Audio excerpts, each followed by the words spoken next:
when this video is going to be posted. I don't know what order I'm going to post these videos in.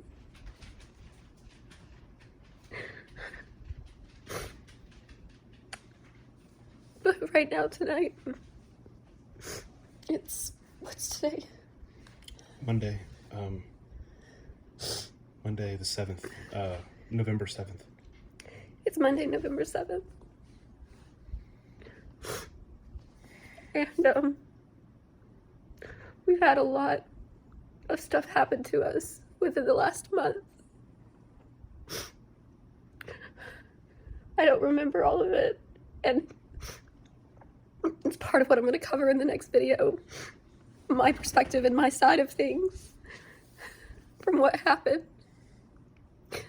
But before I could do my catch-up video basically on what happened, I knew that I needed to go through and watch the videos that Darren had filmed while everything was happening. And I'm sitting here and I'm having to watch my husband.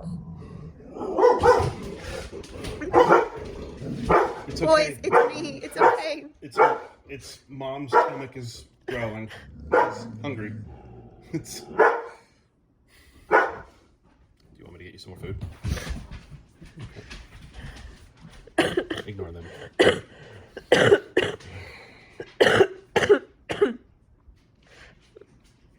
But I'm sitting here and I'm watching these videos that my husband is filming while I'm going through all of this. And I've heard people's perspective of what I was like in the hospital and what happened to me. And I remember bits and pieces myself. But having to sit there and watch my husband describe what's happening as I'm literally dying, and he's grieving his wife, and he's choosing to take me home. I can't even imagine going through what you went through.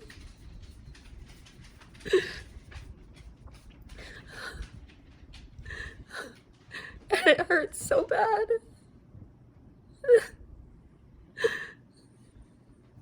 To know that he was going through all of that.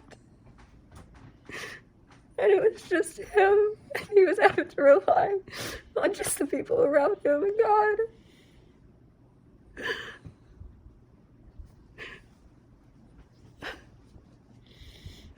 I didn't think that these videos were going to be that difficult to watch. I've heard the story of what's happened to me. I've heard people's perspective. I've heard the miracle story. But my husband.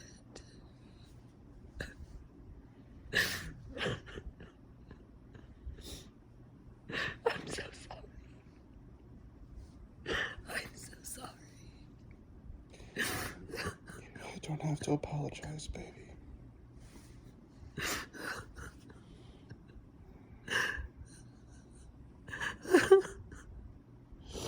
I'm here.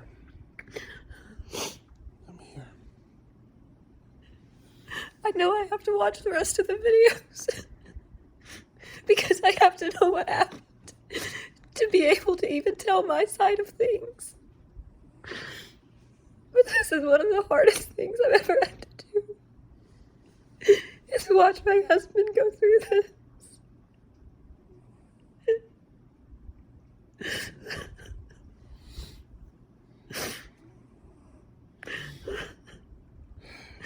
It's been really hard. Yeah. It's been really hard. And it doesn't feel like it's getting any easier. But I have to trust that God has a reason. I have to believe that there's a reason for everything that happens.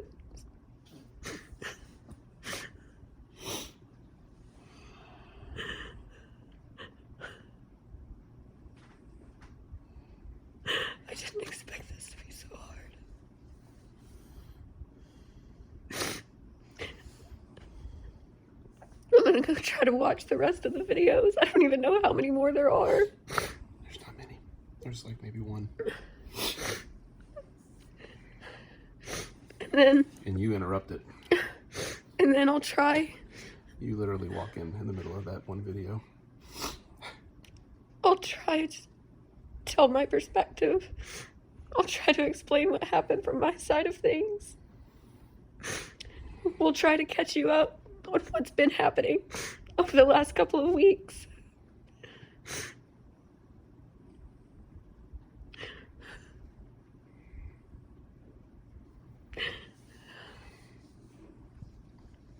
Okay, I'm here. You always are. Can't get rid of me. All right. So it is, I don't even know what day it is. Alright,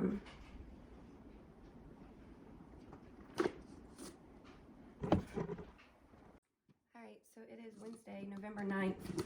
I don't even know what day it is. It's all been a blur. I'm going to be eating cashews and drinking water. Darren will be in the video in a minute. Guys, I'm alive. And so much has happened.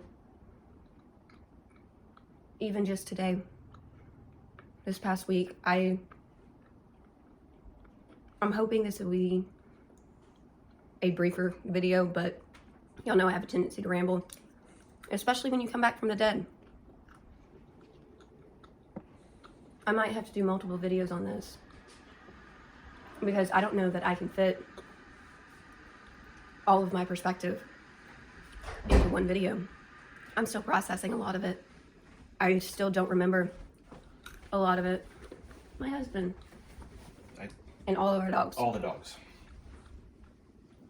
Come on, Milo. There you go, buddy. This video is...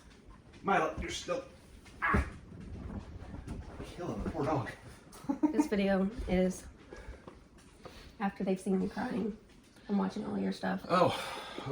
And this is... That was a mess. I didn't handle that well. This is my perspective on... What happened to you while you were unconscious? Not much of a perspective. You were unconscious. I don't even know if I can do this video tonight. But today, I've been really, really hurting. A lot. I guess we'll start there.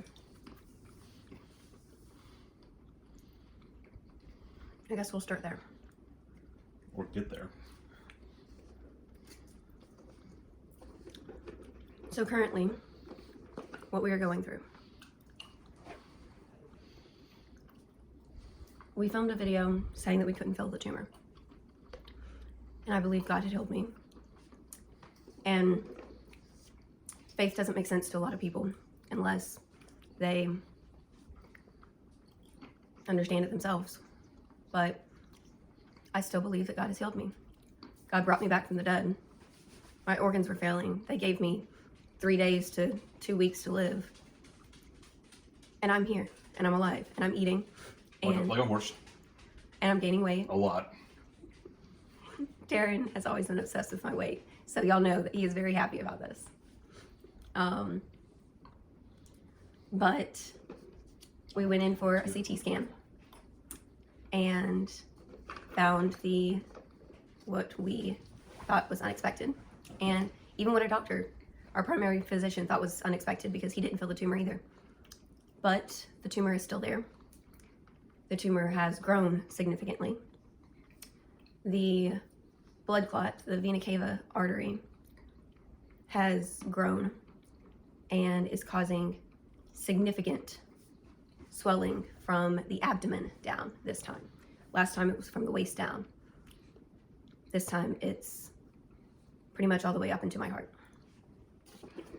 I feel throughout the day heart palpitations, which I don't know if I've told Darren that, so nope, sorry. You have not. Sorry. That's new. I feel throughout the day heart palpitations. And it hurts my chest to breathe sometimes. Feels heavy. It's what makes me worried a lot. The swelling is really bad to the point where I can't walk by myself. to the point where I have to have my legs constantly elevated, which makes my back constantly hurt. I can't get comfortable. By the way, I have pneumonia, which they thought was an abscess forming, but thankfully it's just very, very, very, very slow healing pneumonia. We found that out from going to the doctor today for a second round of chest x-rays to check, because when we got the CT to check on the tumor, they saw an abscess in the lung that they thought was an abscess that was going to have to be drained. They didn't think it was pneumonia. But after the follow-up chest x-ray, I had one last week and then one this week. It was confirmed that it wasn't an abscess like they were worried about. It is just pneumonia, and it's slow healing. The swelling is really bad. I can't walk. Darren has been helping me at night. My father is here to help me during the day, which is a crazy story in and of itself, because y'all have heard me talk about how I don't have a relationship with my father's side of the family because they were abusive. And since getting out of the hospital, we have reconciled to the point where even when they came to see me after the hospital visit, when I was waking back up after surgery, or when I was waking back up after hospice and everything, I can honestly say that I have had more fun and more joy and more just, I don't even know how to describe it. Just utter joy with my family that I have never experienced in my entire life, ever.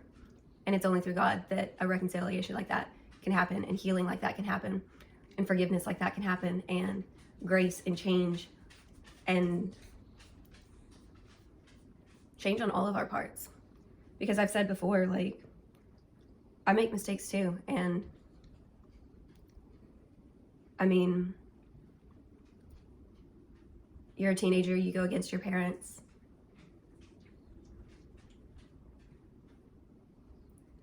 I don't know how to describe it. I don't know how to describe it other than God's grace and a miracle. And I mean, what else do I say? Whole thing's crazy. Darren has a father-in-law. I was laying in bed earlier, cool. And they were bonding over, what was it, different types of whiskey? Bourbon. Bourbon? I don't drink. I have kidney cancer. Oh, you drink occasionally. Sometimes when you can find, oh, you know what? Now you're hungry again. You could probably handle it. Oh, maybe I should try some wine.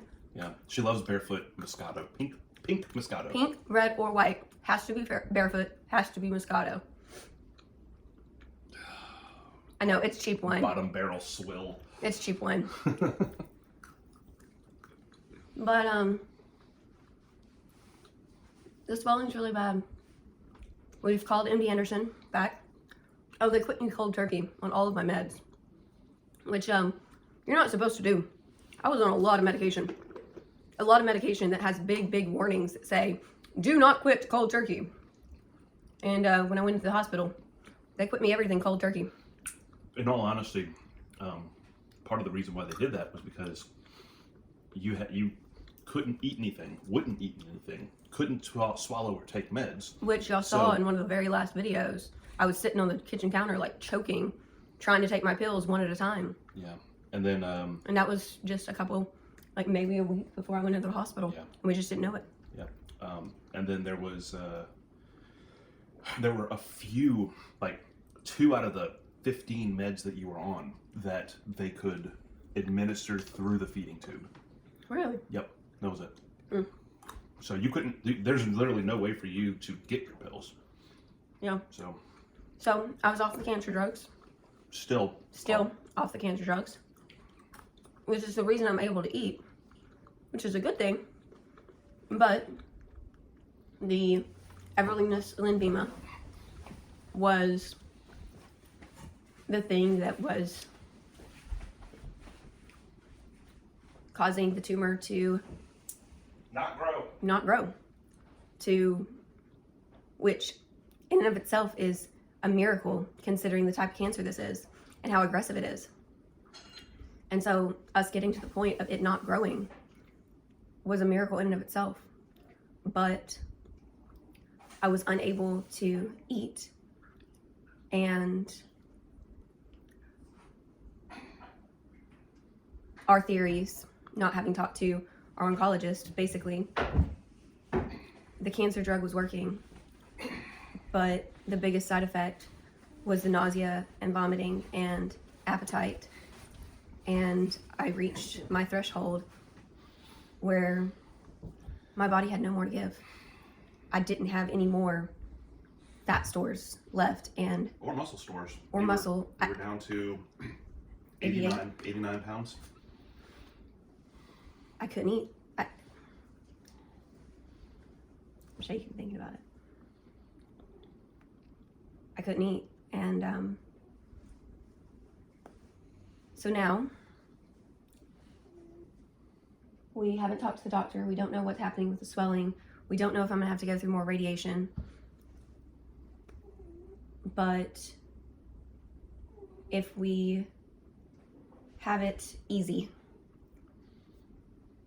then we hope that maybe I'll go through another round of radiation to get the swelling down again. If that's a thing that can be done.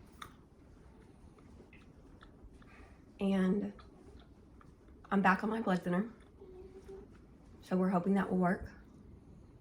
And diuretic. And they put me on a diuretic that I'm not even supposed to take every day. My primary physician did all of this. That I'm not even supposed to take every day because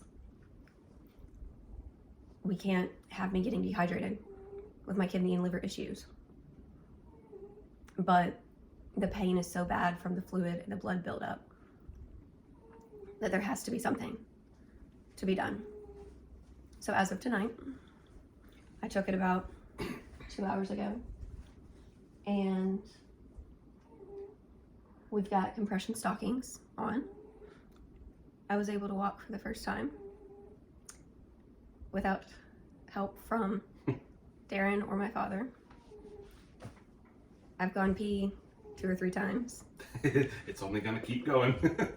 I am drinking lots of water and lots of Pedialyte. And it's our hope that MD Anderson will call us back very quickly. We put in all the calls yesterday and alerted them that I'm off of hospice and still alive and that the tumor is growing and we need to get back.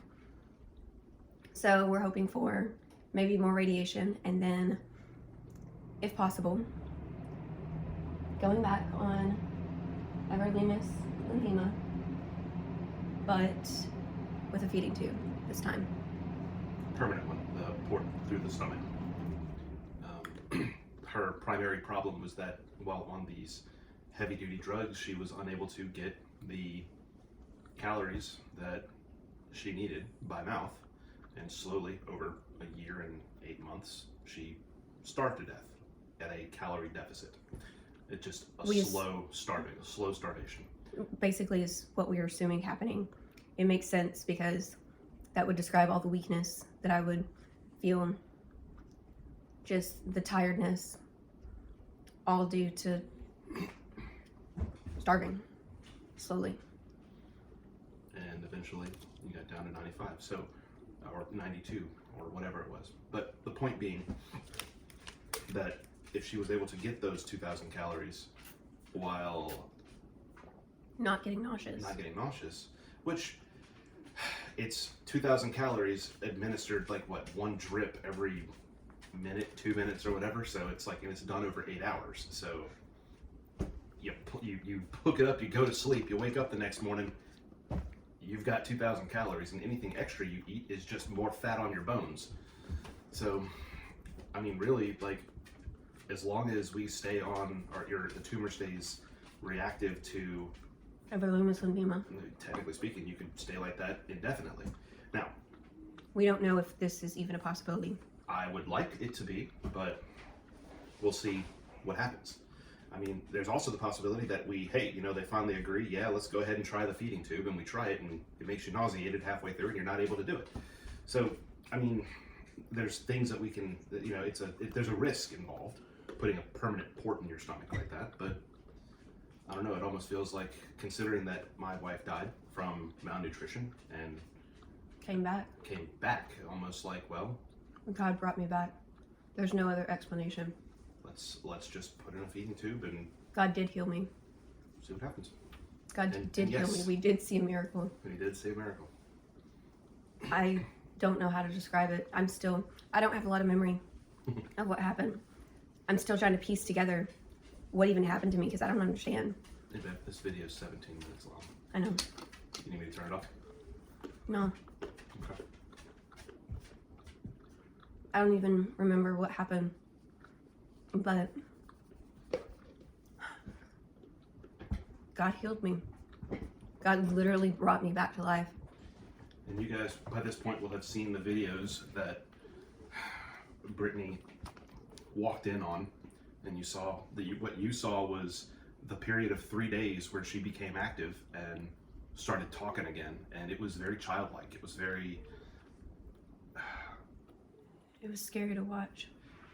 yeah, it was scary for me to see, but at the same time it was beautiful to see, because in that moment I was literally being reborn.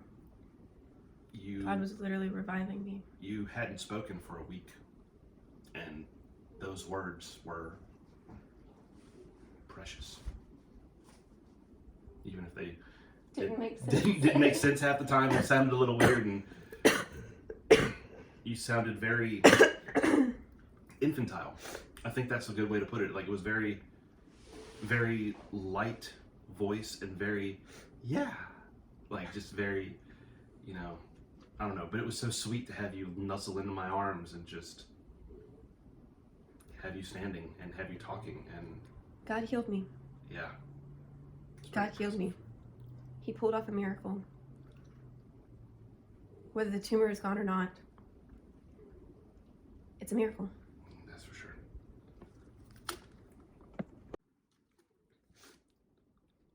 God's done so much for us in the course of this past month. I don't even know if I can recap all of it or remember all of it. I mean, start with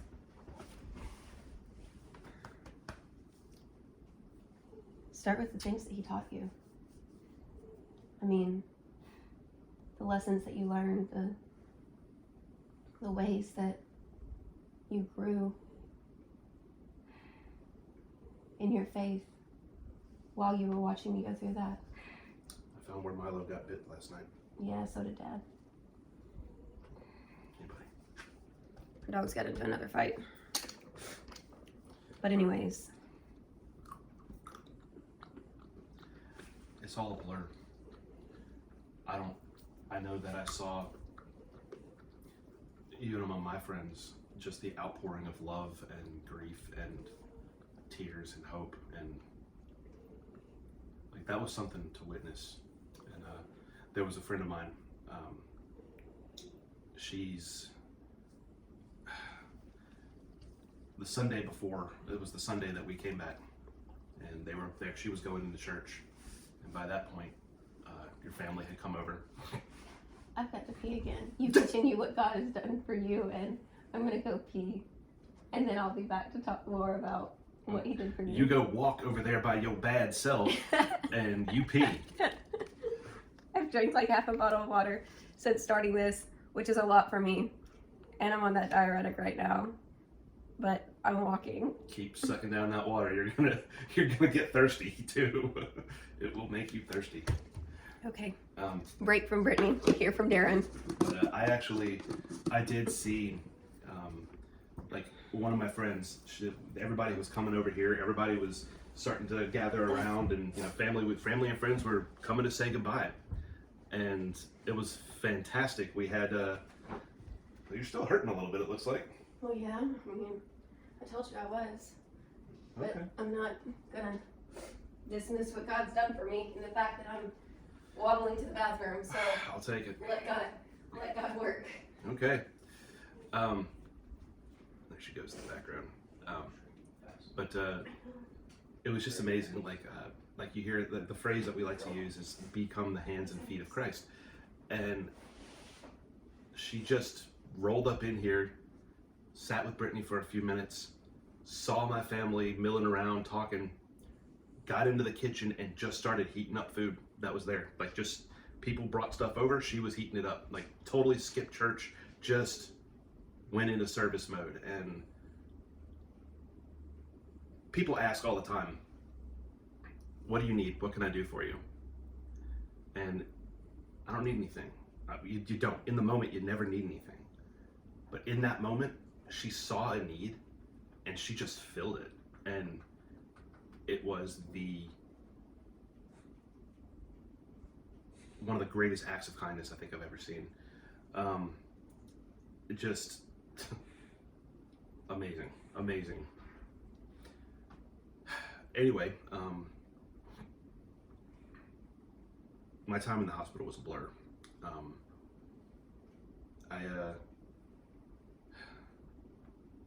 Family